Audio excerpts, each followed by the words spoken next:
Welcome to Stargate SG-1 for the first time, still not a Star Trek podcast. My name is Jeff Akin, and I'm watching Stargate SG-1 for the first time.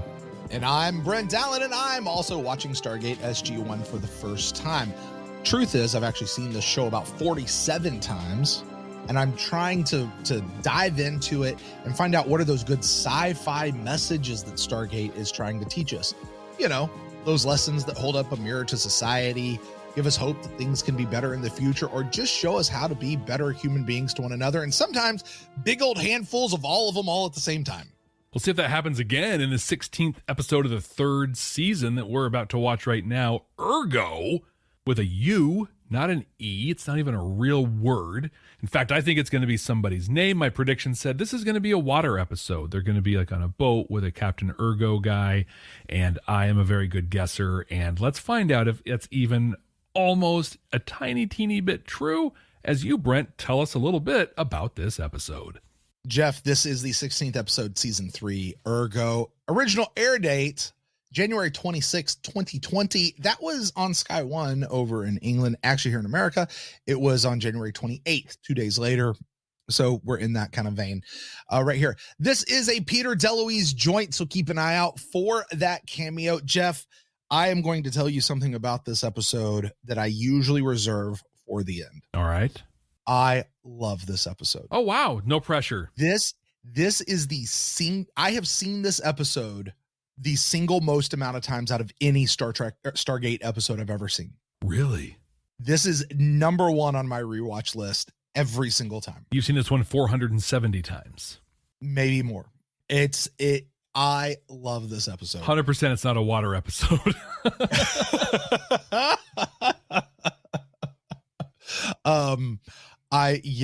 This episode checks all the boxes for me. Am I going to say that it is the single best episode of Stargate in the entire franchise? It might be. Oh my God. It might be. I love this episode. I don't know. There's another one too. There's another one that I like a whole lot too. You guys know the one. I have to say it straight up. I'm so giddy to get to this episode. Well, the good news is I'm not afraid to tell you I hate it if I hate it. I almost want to now. Like, so here's the thing. And I said this on purpose because now I have set a bar for this episode that you don't usually have going into an episode. Exactly. And this episode's either going to hit that bar or it's not, and you're going to let me know one way or the other. I hope this one sucks.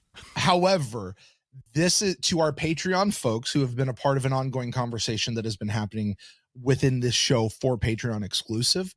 This is why Jeff and I have recently done what we've done. So with that, Jeff, let's go watch this episode. If you're joining us for the very first time, first of all, welcome. You're amazing. It's a great show. You go all the way back, but listen, serious, stay for this one because this one's great. The way this works is Jeff and I are going to go watch this episode right now.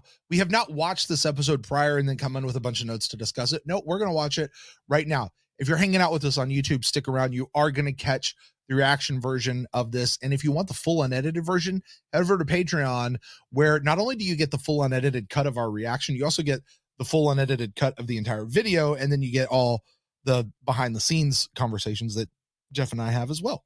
With entirely different storylines and everything. Exactly. If you're listening to us on a podcasting app, you're about to join us in the future on the other side of the episode where I'm going to share my first time reactions. Brent's going to share any of the sci-fi messages he found. Brent, let's dive into one of your favorite episodes, Urgo. Chevron 7 locked.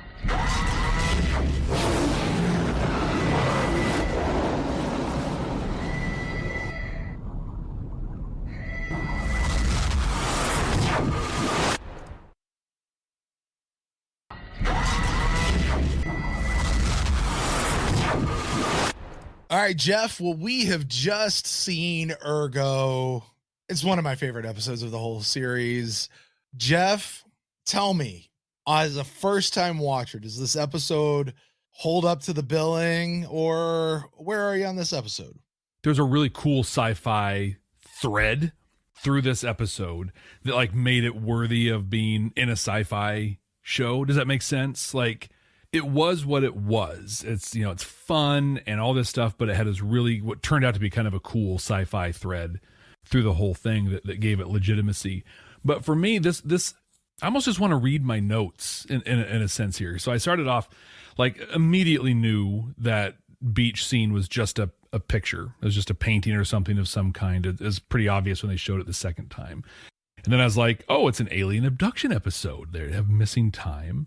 And okay, I want what happened to them. I want to taste and experience things like that. Here we go. Urgo. Oh, I kind of hate episodes like this. At least this episode knows exactly what it is. And then I realize this is the key thing. I start realizing this is just a bunch of other episodes of TV that I have thoughts about. This is Stargate's Voyager, Someone to Watch Over Me, right? Where I'm just going to go experience all these things and I think there was a TNG episode, I think, that was the same. They did that. Yep. This guy, this is early on. So this guy is almost as bad, not as bad, but almost as bad as that stupid AI computer thing they did in Babylon 5. The Harlan Ellison voice guy? Yeah. Oh. And here's the thing about that. You liked that. Guy. You did. I loved that guy. I hated that thing. You were wrong. No, you're wrong. No, objectively, I am correct. That was stupid. No. It was just dumb. You keep saying that word. I do. I do not think that word means what you think it means. But here's where I start to turn a little bit. Oh, I get it. They're trying to redo the idea they had in the Gamekeeper. Just this time, they're doing it well. Like, bro just wants friends, you know? And that's what the Gamekeeper is, just trying to find people and to take care of his people. Dom DeLuise was great. Well, do you also, because there's we've seen this before too. You remember this guy? Come try us. Right, exactly. Same thing. Yes. Same guy, yeah.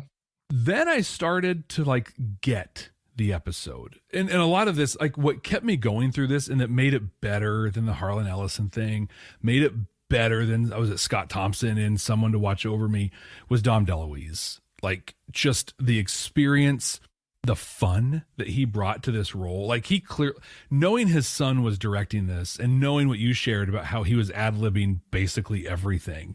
Mm-hmm. This was just a good time for him. Hang out with your kid, do a job, watch your kid do his thing. Like this will be great. He was having fun and it showed and it really came through in the character. And I think the other actors, like you said, Chris Judge couldn't keep a straight face through the whole thing. They were having a good time. That really pulled this one out of the fire for me. But this episode to me, and I don't know if you'll dive into this at all, it's not so much a message as it is a theme, but this hammered home to me that there's a theme in season 3 of Stargate SG-1. And I don't know if it's intentional or not. Okay. But a number of times we've had this exact conversation, even just in the last episode. What makes you, you?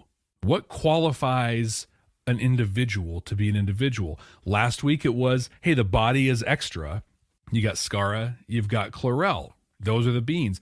In this one, you've got 2 Dom DeLuises, which is exactly one Dom DeLuise too many for this world, by the way. That guy's is a force of personality, especially in the roles he's played. But they needed each other to be them. Mm-hmm. So what was them, right? Who is him? Yeah. When he's in their brains, you know, who is him? So I think that this asked some really great sci-fi questions. It posed it in a really good way. But the road to get there, Brent, it wasn't great. I didn't not like this episode. I also really didn't like it that much. You're awful. When Teal'c takes that coffee urn and just downs it, like, wasn't that hot? And he goes, extremely. That was epic. Absolutely. This has great scenes, great moments. This isn't an episode I'll necessarily not watch again, right? Like, in fact, this is one, this is more than a laundry episode for me. You would use that to describe a lot of it. Like, if I'm doing laundry, it's on the background. It's more than that. I don't think I'm ever going to seek this one out. This is one that if it's on, I'm going to be like, oh, cool. Yeah, I'm going to watch this one. But I think there's just a type of, God, and that type of episode really, and it's either super Brooklyn guy, super Jewish guy, super whatever, who's just over the top and ridiculous. That episode exists in a lot of different, not even sci-fi. It's even in a lot of other comedies and dramedies and sitcoms. Mm-hmm. And I just don't like that episode very much. I don't think I like that archetype is the thing for me. So I've said a few times, this is the single episode I've seen the most of in Stargate. Yeah. Right. I set the bar high on purpose because I wanted to see where you went, because I really wanted to know, is it just me or is it the episode? Does the episode hold its own deal? I know why I like this episode so much. I know why it's the episode I've seen the most. You want to know why? Why? It's a great one-off episode. Yeah, totally self-contained. There's a beginning, middle, and end. This episode, you're never going to see Dom DeLuise again in Stargate. You're just not. This is one shot. He's come try a guy. Just there's your shot. This episode is lighthearted. It's not that serious. It does not take itself that serious, but it does as you get to the end. Yeah. It's got a great side. I said last week that Pretense was Stargate's Measure of a Man. Yeah, this was more Measure of a Man than that was. This is what is life? Artificial life form. It's self-aware. It's conscious. It's scared of its own death. It wants to preserve itself. What is life? Did we just create life? Sam said, there's life. There it sits. You just created a new life. It's not an error. It's a miracle. It's amazing. I almost think it's, one of the things, and we talked about this on Beam Me Up when we charted some courses for Voyager, how Voyager a number of times took a TNG episode, shook it up a little bit, did it a little bit differently, sometimes better, sometimes just as good, whatever. Yep. But it had its Measure of a Man episode with the Doctor, right? In season 7. What was it called? Was that Author? I think it was called. I forget.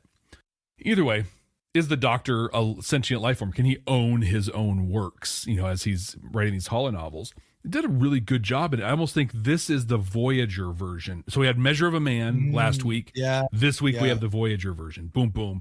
Both done really well, slightly different. I think this one interrogated the question much better than it did last week. It just explicitly did it.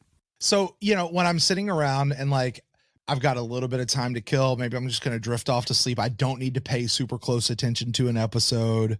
I just want to laugh and kind of chuckle, have a good time through an episode.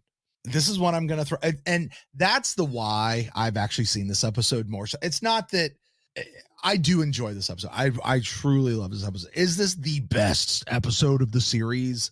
No. There's a lot better episodes of the series. There's a lot more poignant episodes of the series. There's a lot more well done episodes of the series. But when it just comes to sheer enjoyment, if you can make me laugh, if you can make me happy, you said it, the cast, the crew, Peter, his dad were clearly having so much fun making this episode, and it came through the screen. You let me have that kind of a fun through an episode, and guess what? I'm probably going to like it. I think regardless of anything else, I'm probably going to like it. You saying that really makes a lot of sense to me, because I think what I really enjoyed in the episode was the cast. They just showed up in a different way. They were having fun. And I think what I said in the beginning, this episode knows exactly what it is. And it's not trying to be any, that's the thing that I'm already coming to appreciate about SG1. It doesn't try to be something it's not. I think, didn't I tell you this? Haven't I, Stargate is a show that knows exactly what it is. Mm-hmm. It doesn't take itself too seriously, but it does take itself seriously. It's legit sci-fi. It's legit telling a story, building a world, building a universe, all of that kind of stuff. And it's not afraid to make fun of itself. And I think the fact that it just did that, right? Little sci-fi thread through it that was interesting, but knows what it is. Cast is having fun. We saw Tilk doing stuff we'll never see, again. And it is a lot of fun. I think it's just that archetype for me is so over the top and annoying. It's funny. It's neat to watch some of it, but it was too much. That's fair. I'm looking forward to one thing though. In this, we get to update our tracking board. We had it for crying out loud in this one. We did. And it sort of by way of Urgo himself, but it definitely was a Jack for crying out loud. Mm-hmm. Wouldn't have been there otherwise. Got another Wizard of Oz episode reference as well. I'm melting. Okay, here's the thing. So because we're going to account for crying out loud and he's in Jack's head, are we going to count a Daniel death because we saw him die on screen and he was in Daniel's head? Did we see him die though? Well, we saw him wispy out and he said it worked. He just came back because of, sci-fi. Does that count as a Daniel death? I don't think so. Michael Shanks did not die on screen. That's our litmus test for that, right? All right. So I dove into my first time reactions on this one. Did you find any sci-fi messages in this? Prepare for incoming gold channel communication. Before we gate into the rest of this episode, did you know you're missing most of the content from this podcast? Stargate SG-1 for the first time has an active and exciting Patreon that you can join right now by clicking the link in the show notes. Not only will you get access to the full, unedited podcast and reaction videos, you'll also be able to join a growing, vibrant, maybe even an intergalactic community. Subscribers even get access to all of our content from Babylon 5 for the first time. Don't miss out on this content and the amazing people. Just click the link in the show notes. Tilk thinks you should do it right now. Indeed. I just talked about it. It's the whole idea of Measure of Man. What is life? Where does it have value? What can you do? I like what you said. You really dove into the piece where Daniel says to Togar, he's like, I think he's everything that you're not and everything you want to be. And you kind of need each other to become more and to go past what you guys have gotten so advanced. I mean, Togar's society is clearly Tolan level type of a society. Yeah. Whatever they are. Is he the only one who exists there? Maybe not. I don't know. But they've gotten to that spot where they're not going out and exploring. They're letting these other people go do it and they bring it back to them. Why? Because that's how it works, or it's just him or whatever. Yeah. Is there a message here? Absolutely. Is it the thrust of the episode? Is it what everything's about? Everything points to it. It just does it in a super fun way. Does it discuss it? Yeah, it does. It weighs it out. Well, is he or isn't he? Mm-hmm. Is he just a machine? Is he just a device? Or is he actually alive? And what do? Do we provide an answer for it one way or the other? Well, we're going to let him live. And he's here. He's not there. Oh, he's talking to him. So yeah, that must mean he's alive. There you go. And he goes off. So how strong though?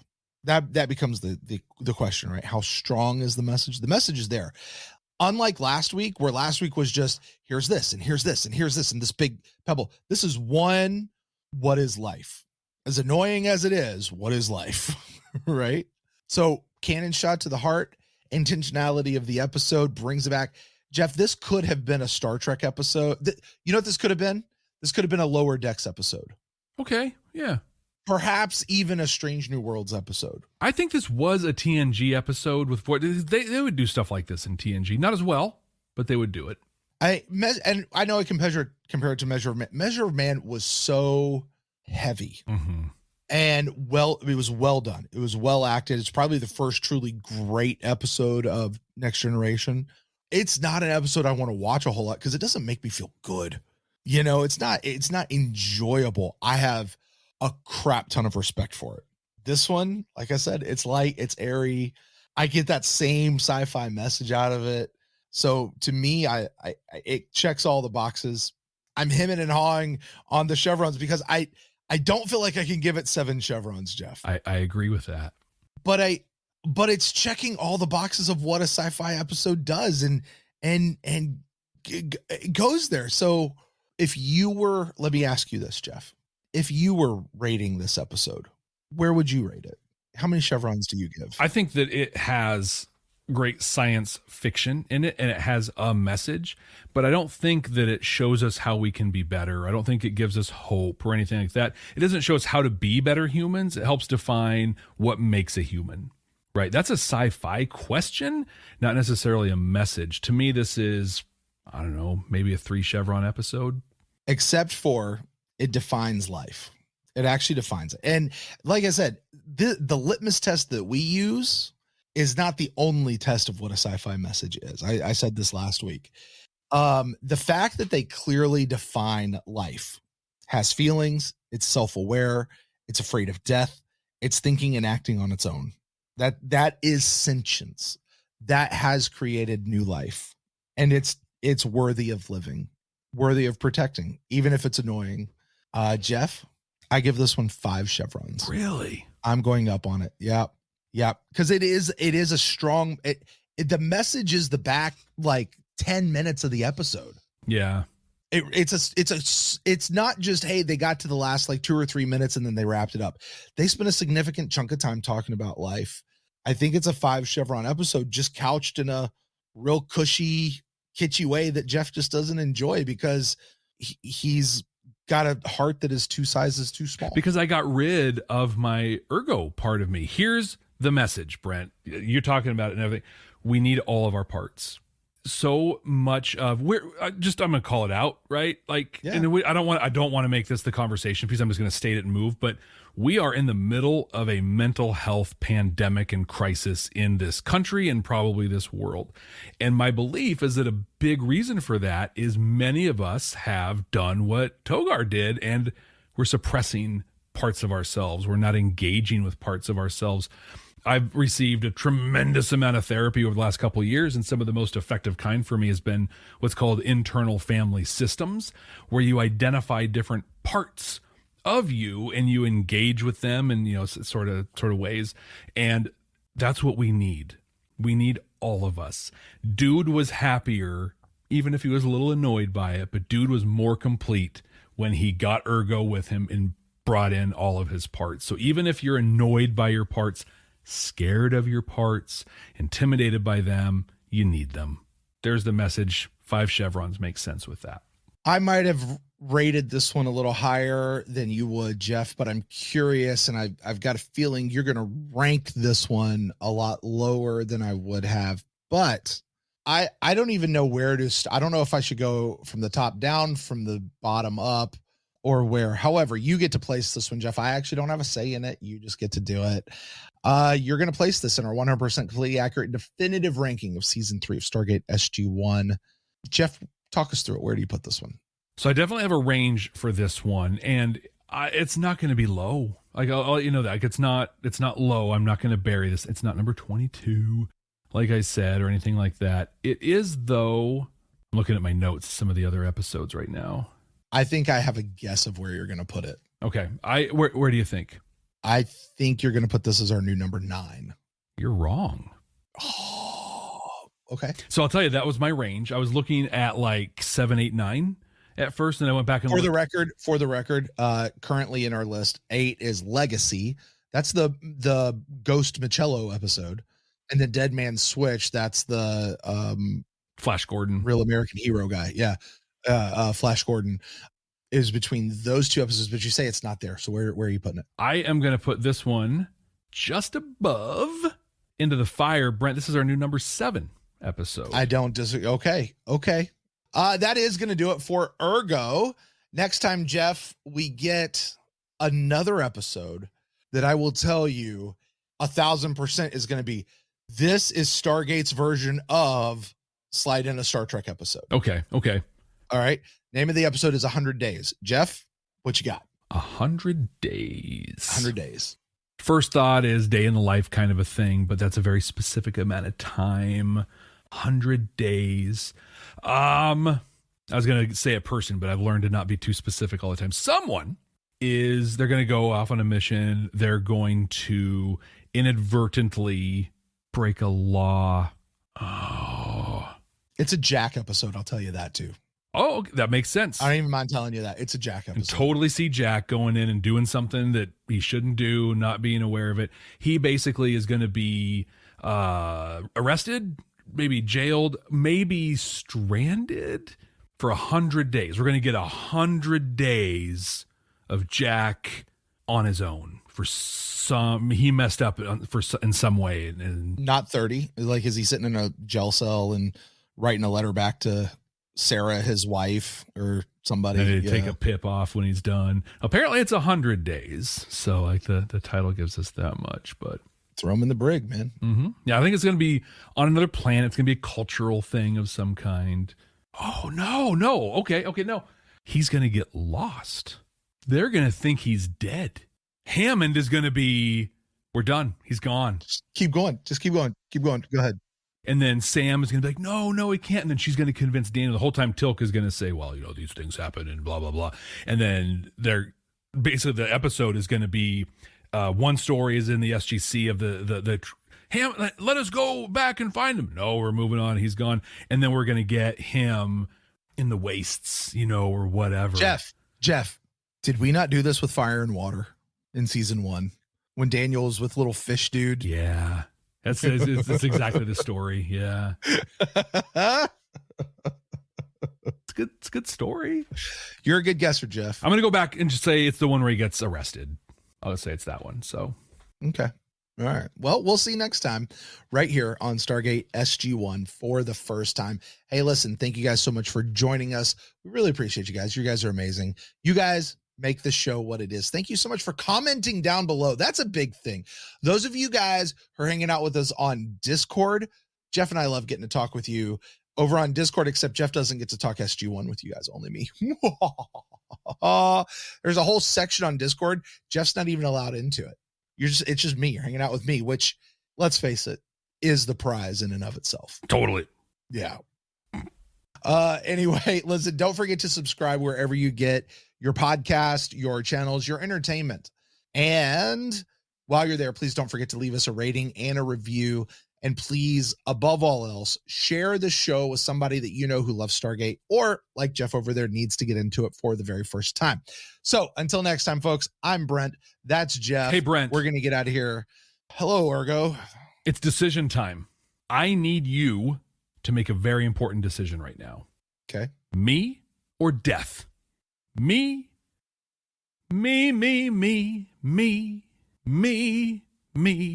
or death?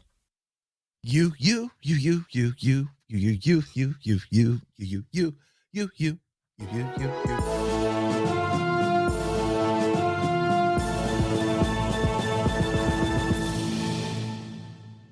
If this doesn't come out as number one for you at the end, I'm done with this show.